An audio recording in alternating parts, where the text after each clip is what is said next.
All right, all right, all right. You are listening to the Doc Owen Show. We are glad to have you. This is Dr. Richard Owen. I am joined in the Hilltop Studios by... I'm a Surefire. And Uncle Bachi. And we are rocking and rolling loud and strong tonight. I got something I need to warn you of before we get started.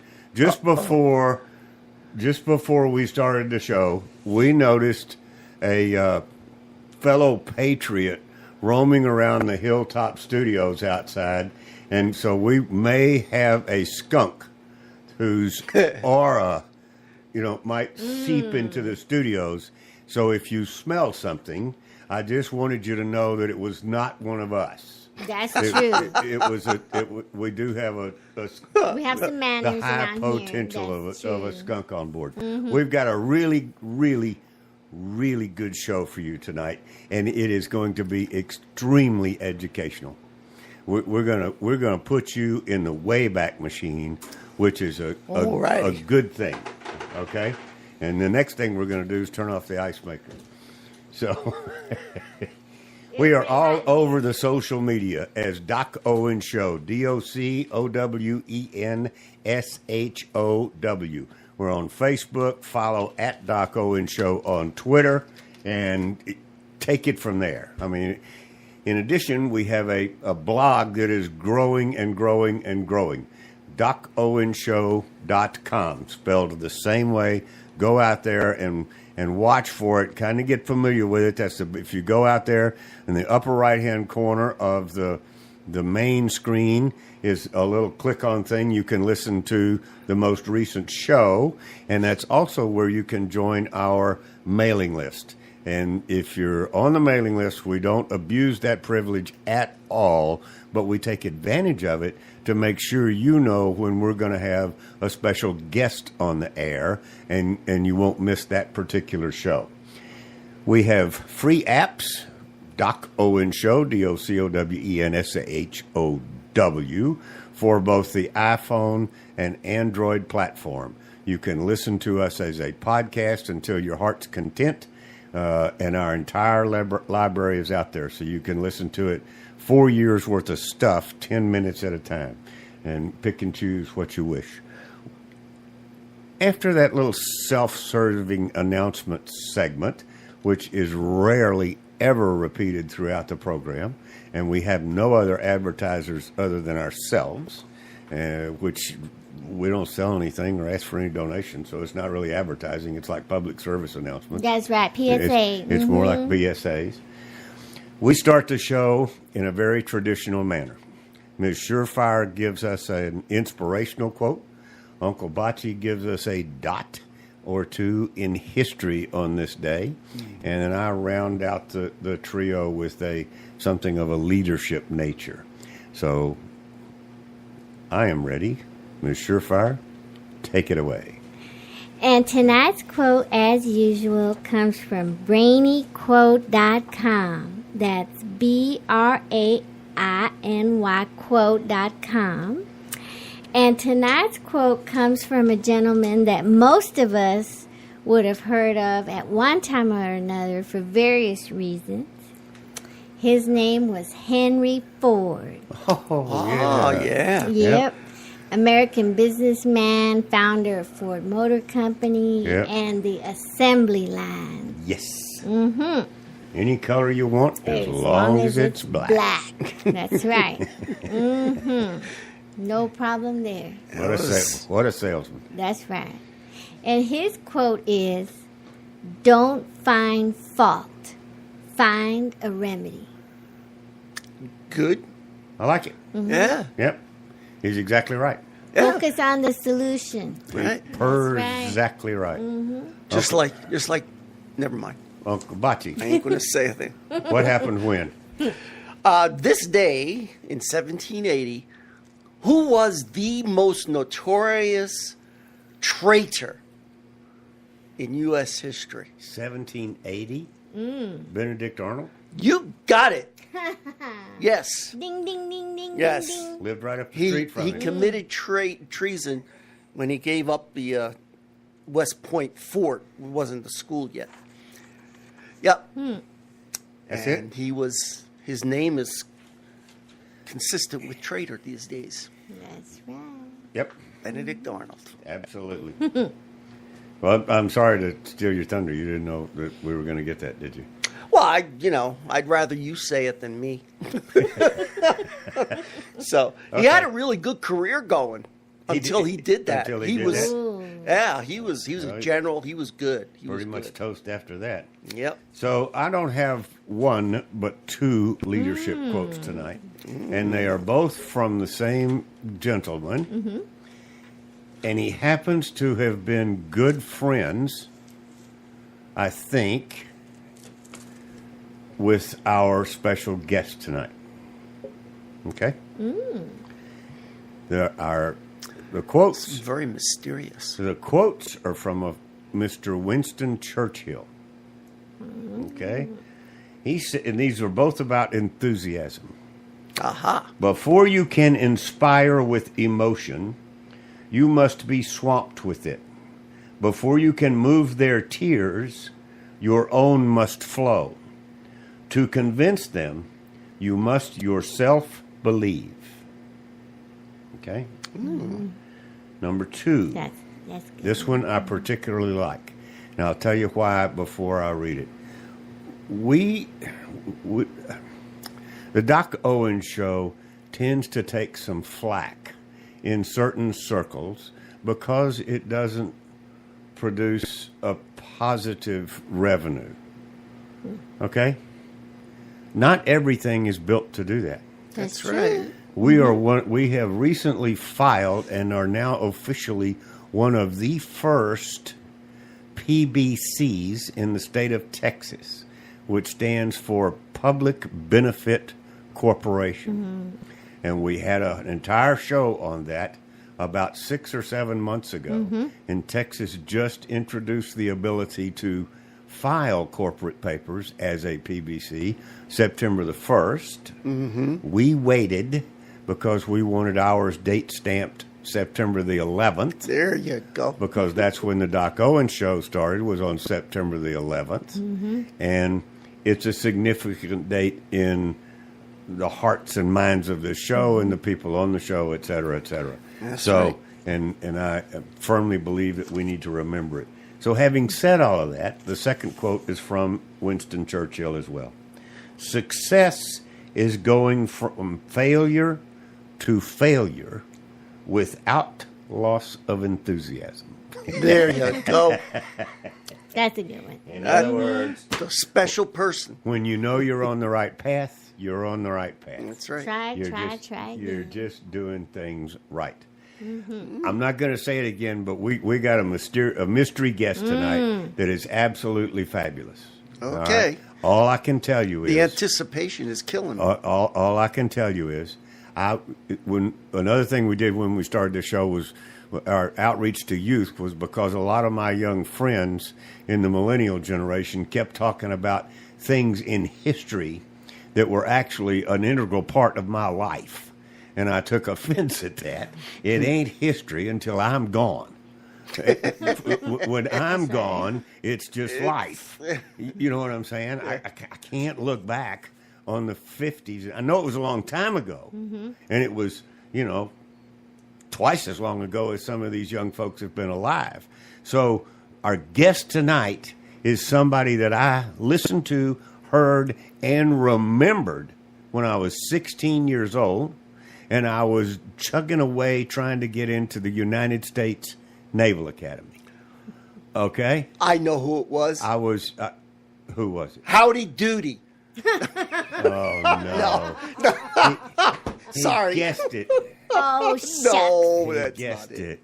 It was Annette Funicello on that Disney show. M-I-C. Okay. Oh, goodness. See you real So, soon. back to right. Good try. Thank you. I appreciate it.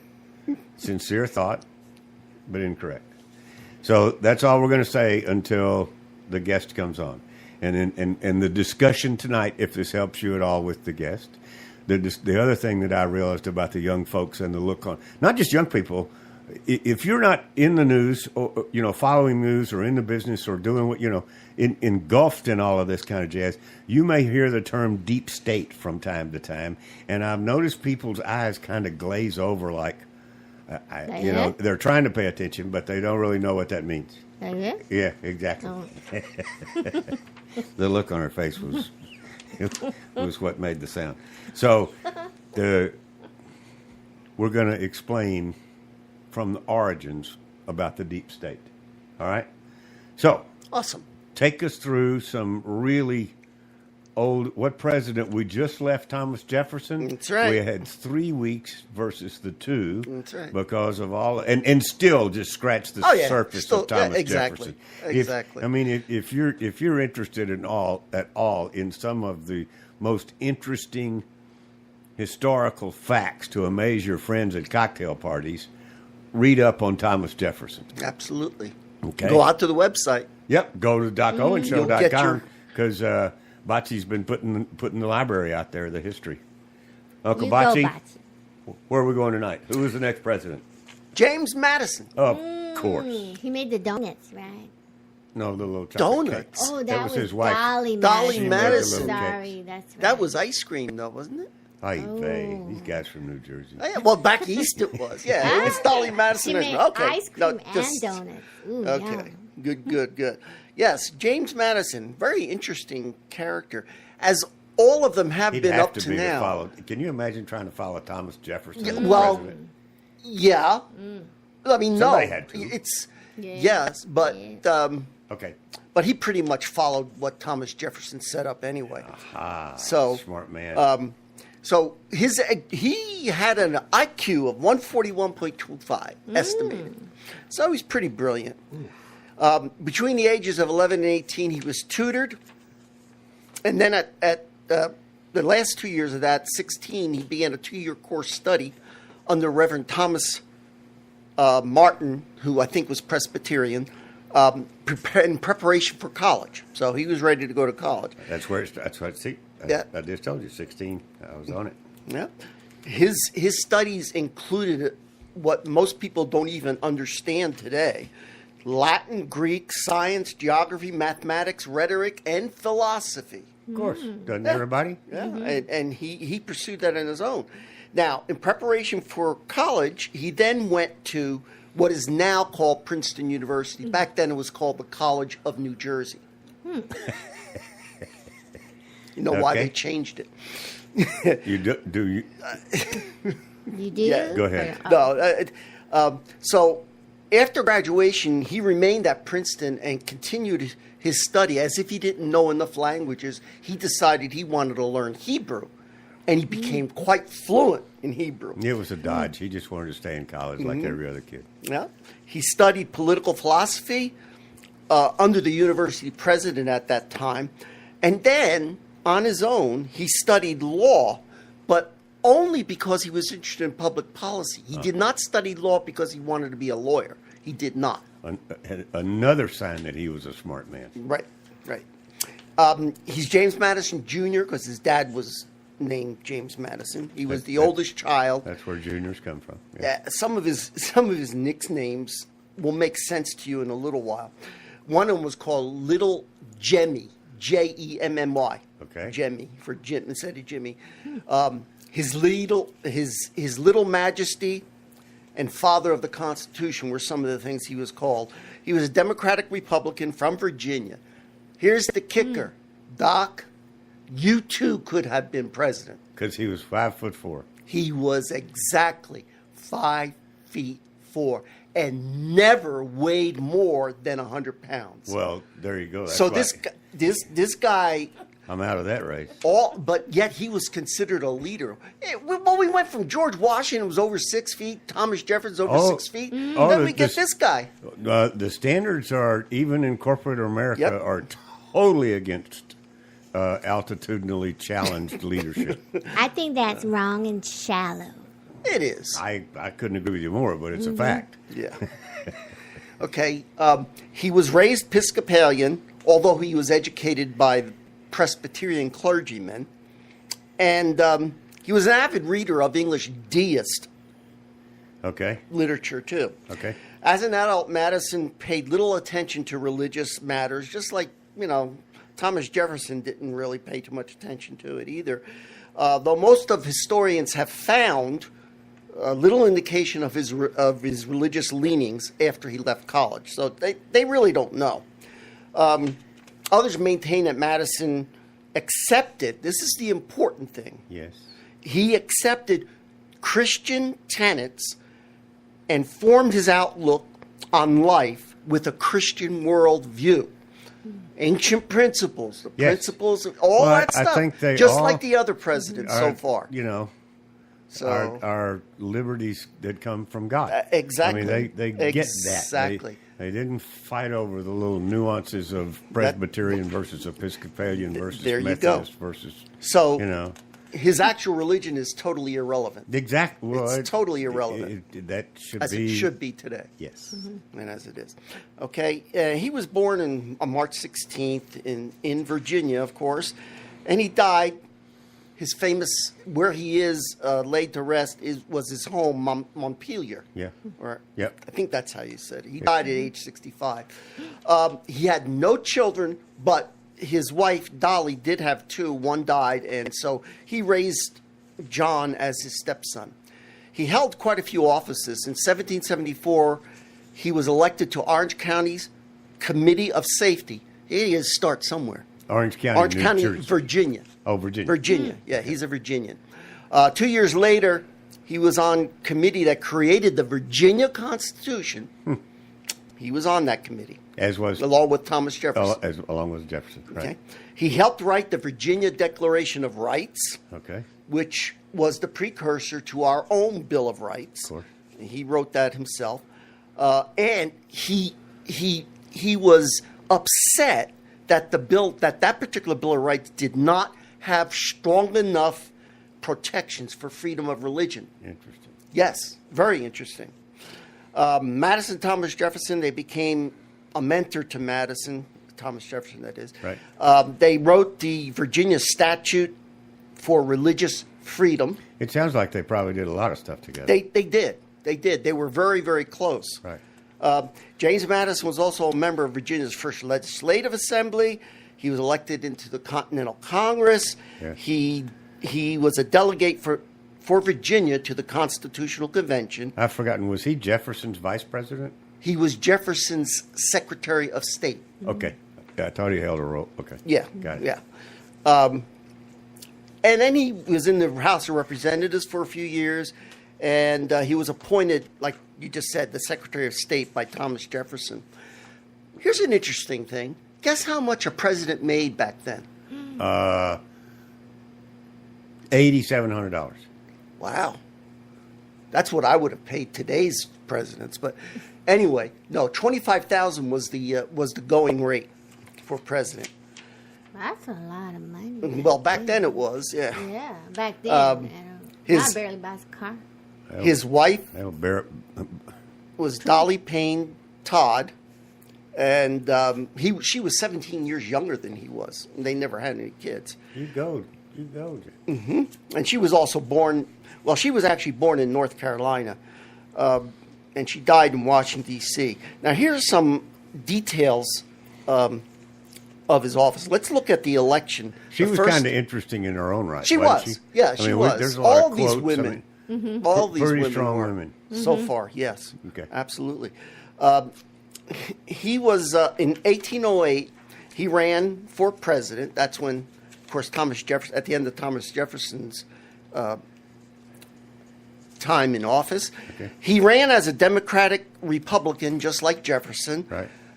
And his running mate was George Clinton, who was a New Yorker. And opposed to him was a gentleman by the name of Charles Cotesworth Pinckney and his running mate, Rufus King. There were others, but there was nothing remarkable about the 1808 election. Really not much remarkable about it. There was no backroom kinds of things that sometimes it was fair and square and straight up and just generally boring. Exactly. So he only needed 88 electoral votes, and he got 113. Okay. So, I mean... I was just about to ask you if there was any backlash because we keep trying to connect the dots between these presidencies and what's going on today. And you're saying no. They elected a president, everybody got behind him and moved forward. There you go. And the 1812 election, he needed 109 votes to win. And he ran on the ticket with Eldridge Gerry, another interesting person who wrote a lot. I haven't read any of his reading, but he was very prominent back in the day. So I'm hearing you say that our founding fathers, in terms of the presidencies, were pretty scholarly folks. Exactly. And their greatest contribution to this country, all four of them that we've done so far, was before or during the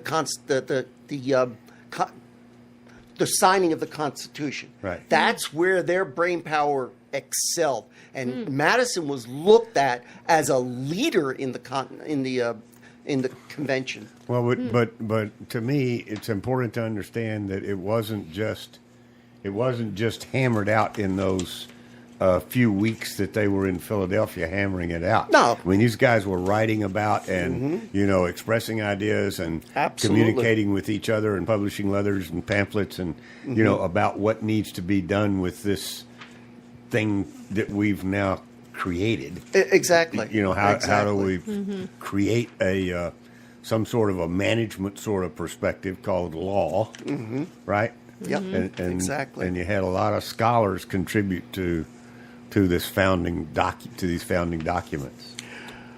Yes, sir. And onto his cabinet, he kept the same 5 cabinet positions, not the same people, but the same 5. That was started with John Adams. Right. Some notable events. Let me go through this real quick because we're out of time here. Okay. Madison allowed. Remember, you got another week. Madison allowed the 20-year charter bank of the United States to lapse. Okay. Because he was not in favor of a national bank, even though Alexander Hamilton was very strong on that. Well, of course they declared war with England. That was the War of 1812. The city of Washington, of course, was captured and burnt to the ground. Francis Scott Key wrote the Star-Spangled Banner. And Andrew Jackson defeated the British at New Orleans, January 8th, which was after the war. The war was already settled, but he didn't get the message.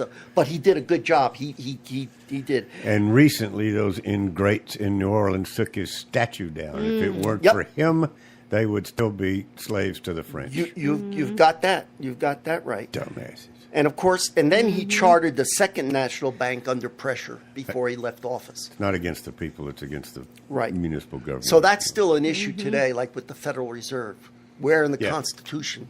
Yeah. That kind of thing. That so that's an issue then, and it's still an issue. Okay. Okay, so you make a mark so you know where to pick up next week. Next week we'll talk about his Supreme Court. We'll talk about his foreign policy. Good.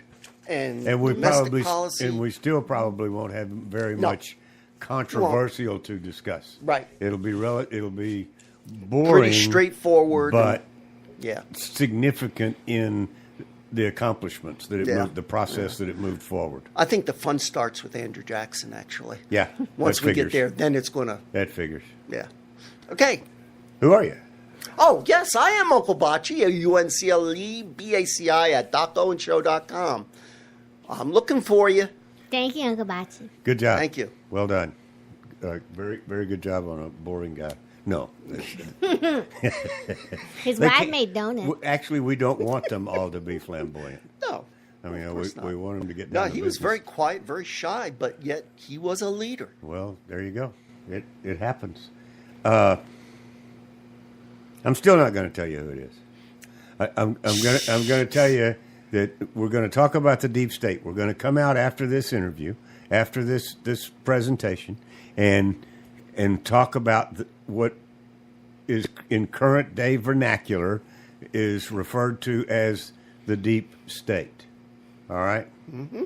And as an overview, deep state means a fully entrenched political lobbyist, the whole thing about Washington, D.C. That's been going on for the last 50 to 60 years. All right? January the 17th, 1961 is when we were first told, watch out. Good evening, my fellow Americans. First, I should like to express my gratitude to the radio and television networks for the opportunities they have given me over the years to bring reports and messages to our nation. My special thanks go to them for the opportunity of addressing you this evening. 3 days from now, after half a century in the service of our country, I shall lay down the responsibilities of office as, in traditional and solemn ceremony, the authority of the presidency is vested in my successor. This evening, I come to you with a message of leave-taking and farewell, and to share a few final thoughts with you, my countrymen. Like every other citizen, I wish the new president and all who will labor with him Godspeed. I pray that the coming years will be blessed with peace and prosperity for all. Our people expect their president and the Congress to find essential agreement on issues of great moment, the wise resolution of which will better shape the future of the nation. My own relations with the Congress, which began on a remote and tenuous basis when, long ago, a member of the Senate appointed me to West Point, have since ranged to the intimate during the war and immediate post-war period, and finally to the mutually interdependent during these past 8 years. In this final relationship, the Congress and the administration have, on most vital issues, cooperated well to serve the nation good rather than mere partisanship, and so have assured that the business of the nation should go forward. So my official relationship with the Congress ends in a feeling, on my part, of gratitude that we have been able to do so much together. We now stand 10 years past the midpoint of a century that has witnessed 4 major wars among great nations. 3 of these involved our own country. Despite these holocausts, America is today the strongest, the most influential, and most productive nation in the world. Understandably proud of this preeminence, we yet realize that America's leadership and prestige depend not merely upon our unmatched material progress, riches, and military strength, but on how we use our power in the interest of world peace and human betterment. Throughout America's adventure in free government, our basic purposes have been to keep the peace, to foster progress in human achievement, and to enhance liberty, dignity, and integrity among peoples and among nations. To strive for less would be unworthy of a free and religious people. Any failure traceable to arrogance or our lack of comprehension or readiness to sacrifice would inflict upon us grievous hurt, both at home and abroad. Progress toward these noble goals is persistently threatened by the conflict now engulfing the world. It commands our whole attention, absorbs our very beings. We face a hostile ideology, global in scope, atheistic in character, ruthless in purpose, and insidious in method. Unhappily, the danger it poses promises to be of indefinite duration. To meet it successfully, there is call for not so much the emotional and transitory sacrifices of crisis, but rather those which enable us to carry forward steadily, surely, and without complaint, the burdens of a prolonged and complex struggle with liberty, the stake. Only thus shall we remain, despite every provocation, on our charted course toward permanent peace and human betterment. Crises there will continue to be. In meeting them, whether foreign or domestic, great or small, there is a recurring temptation to feel that some spectacular and costly action could become the miraculous solution to all current difficulties. A huge increase in newer elements of our defenses, development of unrealistic programs to cure every ill in agriculture, a dramatic expansion in basic and applied research. These and many other possibilities, each possibly promising in itself, may be suggested as the only way to the road we wish to travel. But each proposal must be weighed in the light of a broader consideration, the need to maintain balance in and among national programs. Balance between the private and the public economy. Balance between the cost and hoped-for advantages. Balance between the clearly necessary and the comfortably desirable. Balance between our essential requirements as a nation and the duties imposed by the nation upon the individual. Balance between actions of the moment and the national welfare of the future. Good judgment seeks balance in progress. Lack of it eventually finds imbalance and frustration. The record of many decades stands as proof that our people and their government have, in the main, understood these truths and have responded to them well in the face of threat and stress. But threats, new in kind or degree, constantly arise. Of these I mention two only. A vital element in keeping the peace is our military establishment. Our arms must be mighty, ready for instant action, so that no potential aggressor may be tempted to risk his own destruction. Our military organization today bears little relation to that known of any of my predecessors in peacetime, or indeed by the fighting men of World War II or Korea.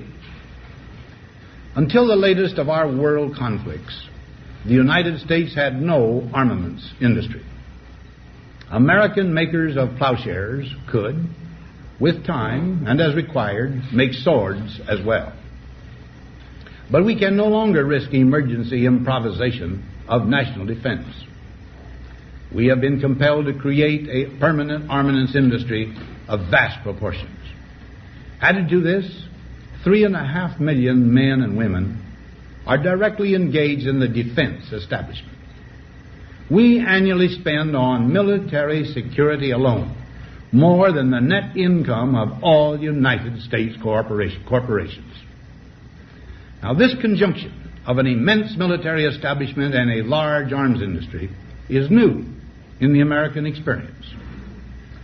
The total influence, economic, political, even spiritual, is felt in every city, every state house, every office of the federal government. We recognize the imperative need for this development, yet we must not fail to comprehend its grave implications. Our toil, resources, and livelihood are all involved. So is the very structure of our society. In the councils of government, we must guard against the acquisition of unwarranted influence, whether sought or unsought, by the military-industrial complex. The potential for the disastrous rise of misplaced power exists and will persist. We must never let the weight of this combination endanger our liberties or democratic processes. We should take nothing for granted. Only an alert and knowledgeable citizenry can compel the proper meshing of the huge industrial and military machinery of defense with our peaceful methods and goals, so that security and liberty may prosper together. Akin to and largely responsible for the sweeping changes in our industrial military posture has been the technological revolution during recent decades. In this revolution, research has become central. It also becomes more formalized, complex, and costly. A steadily increasing share is conducted for, by, or at the direction of the federal government.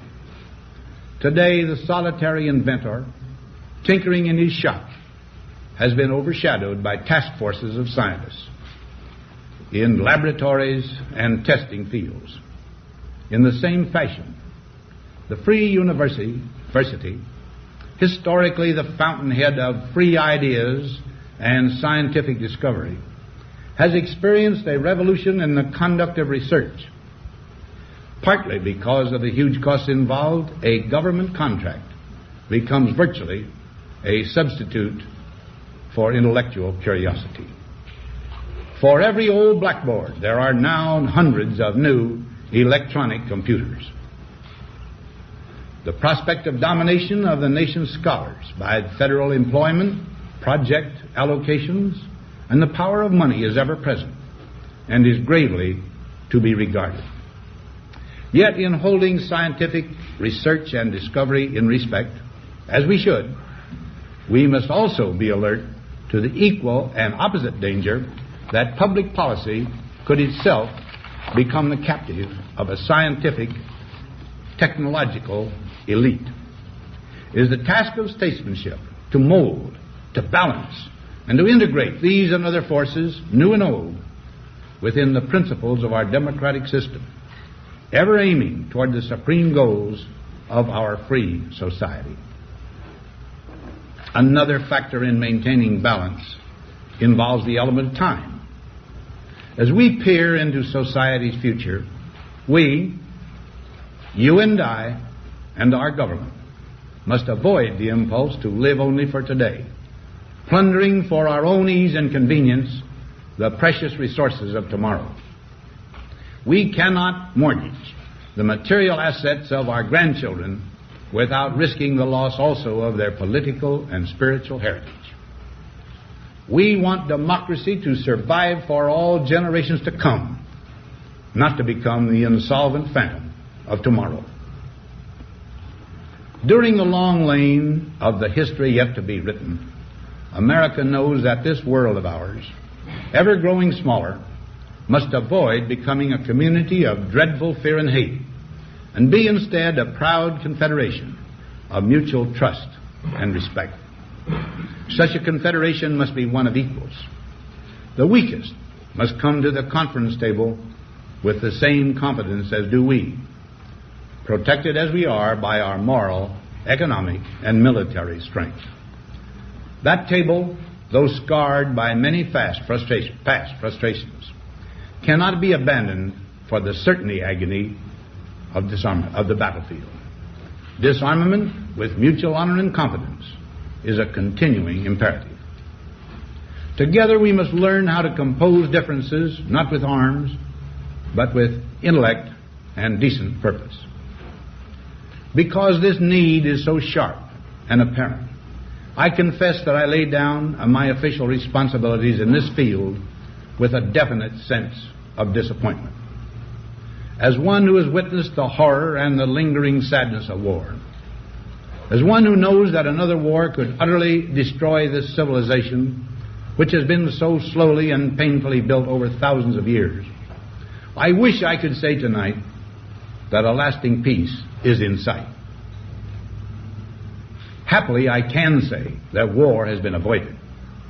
Steady progress toward our ultimate goal has been made, but so much remains to be done.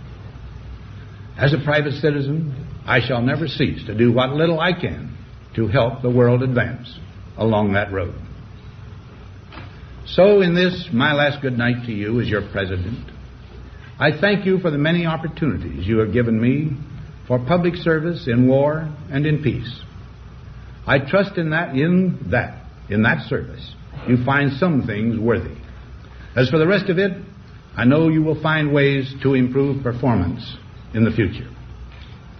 You and I, my fellow citizens, need to be strong in our faith that all nations under God will reach the goal of peace with justice. May we be ever unswerving in devotion to principle, confident but humble with power, diligent in pursuit of the nation's great goals. To all the peoples of the world, I once more give expression to America's prayerful and continuing aspiration. We pray that peoples of all faiths, all races, all nations may have their great human needs satisfied, that those now denied opportunity shall come to enjoy it to the full, that all who yearn for freedom may experience its spiritual blessings. Those who have freedom will understand also its heavy responsibility, that all who are insensitive to the needs of others will learn charity, and that the scourges of poverty, disease, and ignorance will be made disappear from the earth, and that in the goodness of time all peoples will come to live together in a peace guaranteed by the binding force of mutual respect and love. Now, on Friday noon, I am to become a private citizen. I am proud to do so. I look forward to it. Thank you, and good night. In the White House. Never introduced himself, nor did I. That was, at the time, President Dwight David Eisenhower. Good man. Very good man. Yeah. Do some research on him. That might have been a little boring to some, but rather than give you a sound clip that was about the great, vast military-industrial complex, which a lot of people refer to the sound bite, that was the first sort of shot across the bow from very high up warning of what we today call the deep state, this fully entrenched military-industrial complex. And if you will recall, this show is hopefully noted for connecting dots from time to time that are tied to reality. Mr. Eisenhower's successor in the presidency was a young man by the name of John F. Kennedy. John F. Kennedy. And there is still lingering concern and a lot of input that Mr. Kennedy lost his life to this same military-industrial complex that feared the direction he was taking the country, and rightfully so, because he was taking it away from them and more down the path that Eisenhower suggested was correct. So, you know, this has been going on. When you hear me talk on the radio, or anywhere for that matter, about the deep state and my concerns of what I learned and saw in the 60s, and yes, I was there. I was young, but I was fully engaged in paying attention to what these guys had to say. Because, like Eisenhower, who went to West Point, I wanted to go to Navy because I wanted to go into politics. But the closer I got to it, the less I realized that was really what I wanted to do. Because the closer I got to this deep state and how politics was running, it was all about the money. You know, it had nothing to do with the altruistic version of, you know, what politics meant to me, which was being involved in getting good things done for people. So we do that on a thing called the Doc Owen Show. So to support this, I got a letter that I want to read very quickly from one of our listeners. Joe, thank you very much, in California. And it's by a fellow by the name, it's written by a fellow by the name of Charlie Reese, who was a lifelong columnist for the Orlando Sentinel and very well respected. It's neither Democrat nor Republican, and he served as a journalist for the Orlando Sentinel for 49 years and retired after that. He's about the same generation, at about the same time frame as Eisenhower and the things that we're talking about. And this is absolutely his final column. 545 versus 300 million people. Politicians are the only people in the world who create problems and then campaign against them. Have you ever wondered if both the Democrats and the Republicans are against deficits? Why do we have deficits? Have you ever wondered if all the politicians are against inflation and high taxes? Why do we have inflation and high taxes? You and I don't propose a federal government. The president does. The federal budget, the president does. You and I don't write the tax code. Congress does.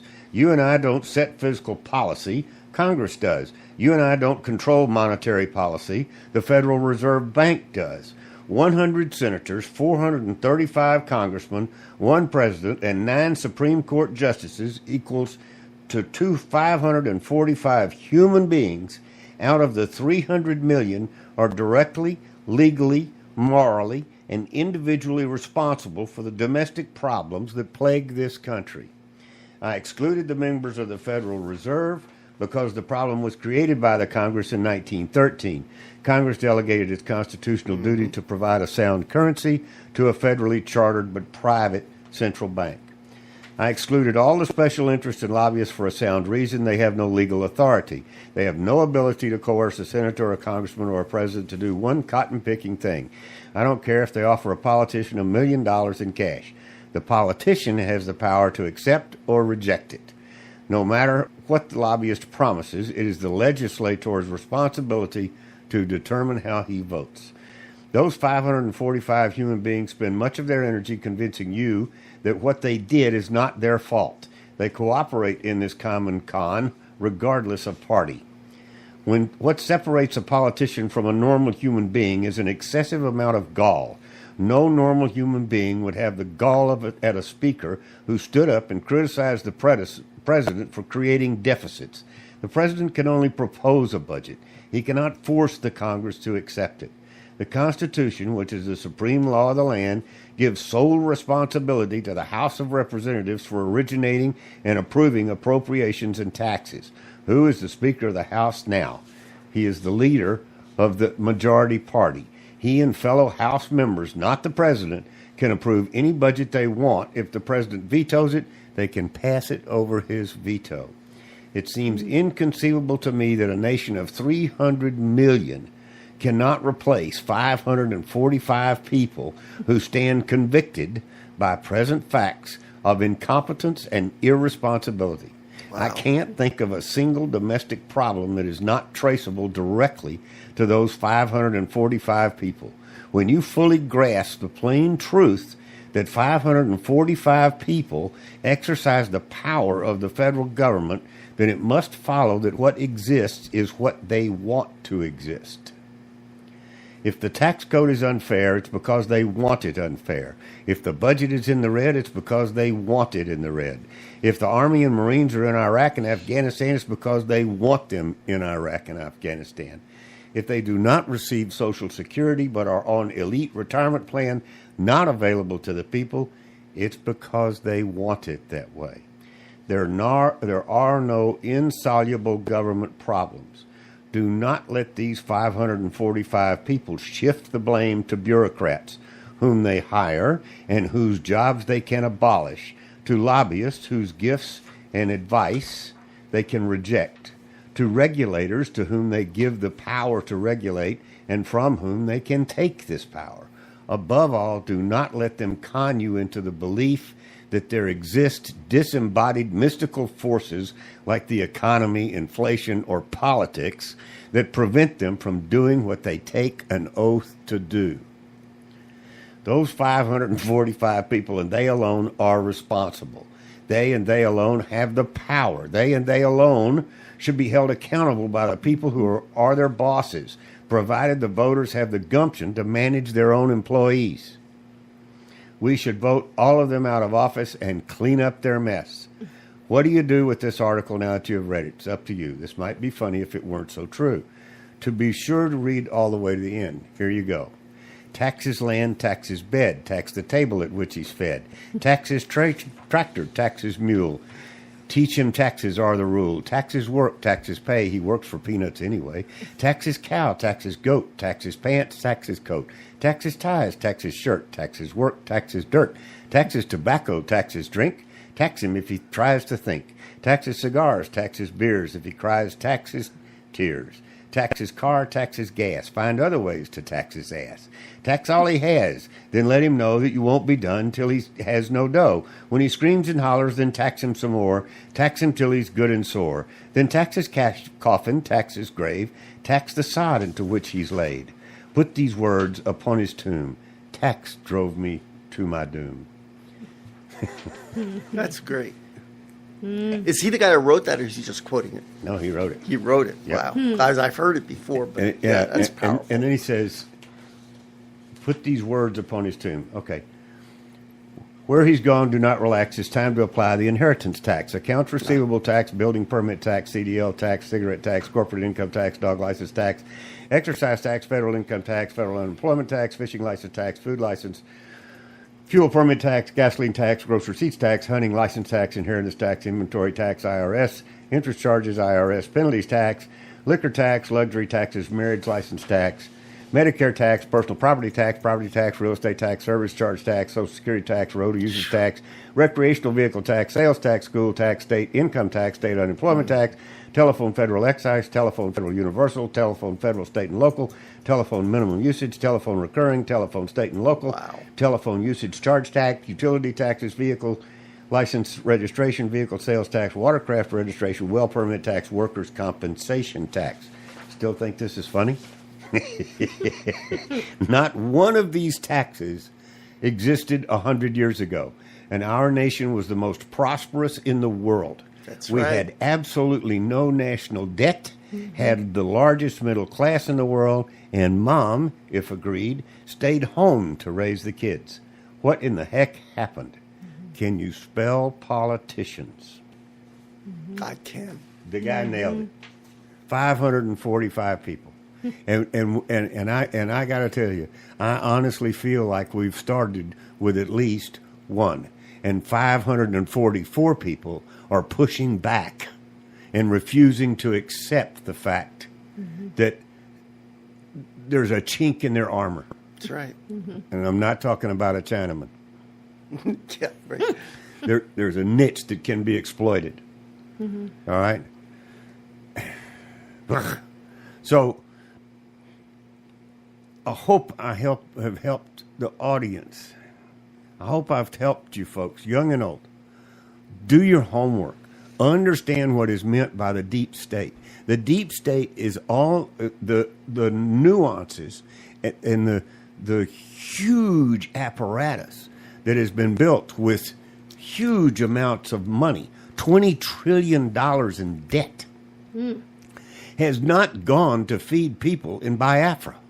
It has gone to continue to expand the military industrial complex that Eisenhower warned us about, and we now refer to affectionately as the deep state. You've got politicians that are second-generation owners of their congressional district. And they own it. They bought it with your tax dollars, funded into somehow, then it wraps around, but finally it gets into their coffers to run for office. That's right. And pay for deep TV time, and dumbass Americans suck it up and continue to send them back up there. And you can't, it takes millions and millions and millions of dollars to get in the game to try to run against them. It is preposterous. It is. We all know it's preposterous. Show after show in year 5, we're going to go through the presidents, but we're also going to go through how to attack and how to dismantle this thing. How to it's one brick at a time. That's right. It's one little piece at a time. It's one little municipal government law code that they're trying to pass. Don't let them do it. No matter how small your hometown is, don't let them do it. Be the one person standing up in front of your 3-person city council going, not on my watch. Amen. And, I mean, we're going to carry that forward. This deep state thing has got to go now. Front row. Time to go. You have been listening to the Doc Owen Show. Thank you so much for having us. We really appreciate it. Now go out there this week and take care, pay attention, and God bless. Bye-bye, folks. God bless.